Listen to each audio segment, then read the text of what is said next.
काली नजर। माँ, माँ, अरे क्या माँ माँ कर रहा है? बकरी का बच्चा है क्या? अरे माँ, मजाक छोड़ो। मुझे फाइनली वो मेन चौराहे वाली दुकान मिल गई है। अब देखना, आपका बेटा दुगनी स्पीड से पैसा कमाएगा। ओफो, ये क्या? मेरी ऑनलाइन मेकअप क्लास चल रही है। इतनी जोर से क्यों बोल रहे हो आप दोनों? अरे मेरी धर्म पत्नी जी, मेकअप क्लास बाद में करना। वो चौराहे वाली दुकान मिल गई है हमको। अरे वाह, रुको, मैं अपनी माँ को फोन लगाकर बता देती हूँ।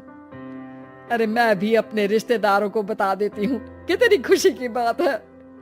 हाँ हाँ, मैं भी अपने दोस्तों को बता देता हूँ। 1 हफ्ते बाद रजिस्ट्री है। बस, घर में खुशी का मौका था।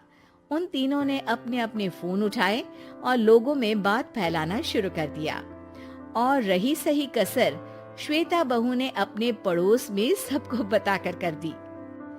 अरे वर्मा आंटी, अब हम भी जल्दी कार ले लेंगे। घर का रेनोवेशन होगा और ठाट से रहेंगे हम भी। अरे ऐसा क्या हुआ? लॉटरी बाटरी लग गई है क्या? अरे इस बार चौराहे वाली मॉल में हमको भी दुकान मिल गई है। दुकान नंबर 21, जो एकदम चौराहे पर है। अब ग्राहक बढ़ेंगे तो आमदनी भी बढ़ेगी ही ना। अरे वाह, कितनी खुशी की बात है। मैं बहुत खुश हूँ तुम्हें इतना खुश देख के। बाकी एक बात कहूँ, सबको मत बताते फिरना। किसी की नजर लग जाएगी तो खुशी की खबर वापस लौट जाएगी। हैं? ऐसे थोड़ी ना होता है। अब डरा रही हो। अरे सही कह रही हूँ, काली नजर कहते हैं इस चीज को। जब आप किसी को कुछ बताओ और वो काम बिगड़ जाए।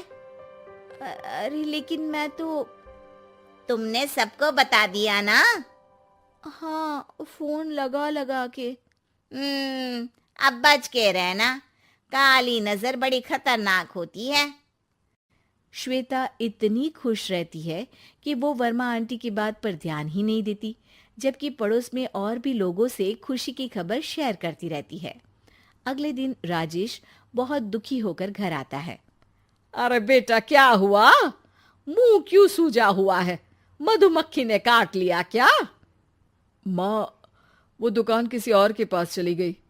किसी ने ज्यादा भाव लगा दिया। अरे पर बात तो आपसे हुई थी ना उस दुकान वाले की। हाँ, आज मैं टोकन अमाउंट देने गया था, तब मुझे पता चला। कोई आकर सुबह मुझसे पहले ही ज्यादा अमाउंट दे गया। काली नजर। क्या? क्या कहा? वर्मा आंटी ने समझाया था कि किसी को बताना मत, वरना काली नजर लग जाएगी। अच्छा, तुम्हें उनकी बात मान लेनी चाहिए थी। उनकी बात मान लेती, लेकिन उसके पहले ही सबको बता चुके थे ना हम तीनों। अरे अगली बार से ध्यान रखेंगे। कोई भी नई चीज होगी तो किसी को नहीं बताएंगे। तीनों कुछ दिन ऐसे ही रहते हैं, पर एक दिन श्वेता को एक मेल आता है। राजेश, मेरा ऑनलाइन मेकअप कोर्स कंप्लीट हो गया। अब मैं खुद का पार्लर खोल सकती हूँ। अरे वाह, अपने मोहल्ले में ही खोलते हैं। ये जो घर के सामने दुकान है ना, वहीं। हाँ, यहाँ सस्ती भी मिल जाएगी। अगले दिन श्वेता वर्मा आंटी के पास जाती है, मिठाई का डब्बा लेकर। अरे आओ आओ, कैसे आना हुआ? जोर से नहीं बोलूंगी। वो सामने वाली दुकान है ना, वहां मैं अपनी पार्लर की दुकान खोलने वाली हूँ। उसकी मिठाई है। अरे वाह, बहुत बधाई हो तुमको। हाँ, मैं कमाने लगूंगी तो राजेश पर पूरे घर का बोझ नहीं रहेगा ना आंटी जी। ये तो है। पर ये बता कि तूने ये बात किसी और को तो नहीं बताई ना? अरे नहीं नहीं, पिछली बार गलती कर दी थी। काली नजर लगी किसी की और राजेश के हाथ से वो दुकान चली गई थी। सबको मत बताना। चलो मैं चलती हूँ, कल दुकान की बात करने भी तो जाना है। अगले दिन श्वेता दुकान के लिए मालिक से बात करने जाती है। अरे लेकिन दुकान तो हम कल रात को ही किसी को दे चुके हैं। कल ही? हाँ, कल ही। 2 दिन बाद कोई यहाँ पार्लर भी खोल लेगा। अब कहीं और दुकान देख लीजिए।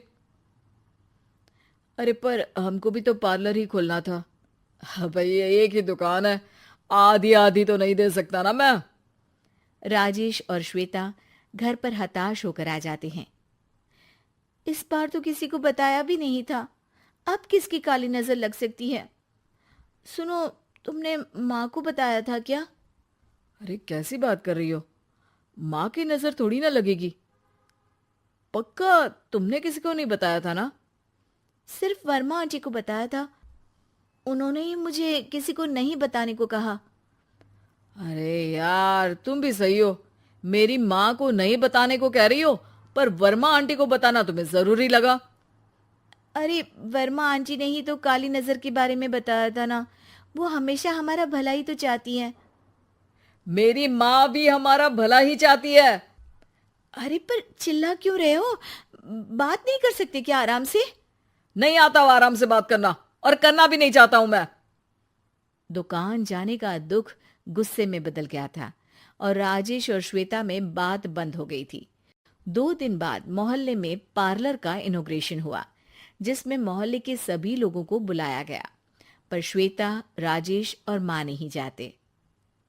माँ, अंदर आ जाओ, क्या देख रही हो? अरे नया पार्लर देख रही हूं अपने आंगन से। देखो, माँ को दूसरे का सुख देखने में कितना मजा आ रहा है, मेरा दुख नहीं दिख रहा इन्हें। यहाँ मेरा पार्लर भी तो हो सकता था। अरे चुप रहो यार, हर बात में लड़ाई क्यों ढूंढ रही हो? राजेश और श्वेता फिर बहस करने लगते थे। तभी माँ ने दोनों को बाहर बुलाया। अरे जरा देखो तो, दुकान चलाने वाले का बोर्ड पर नाम क्या लिखा है?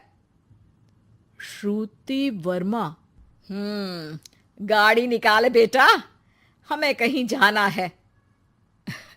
काली नजर का इलाज कराने? राजेश अपनी बाइक निकालता है।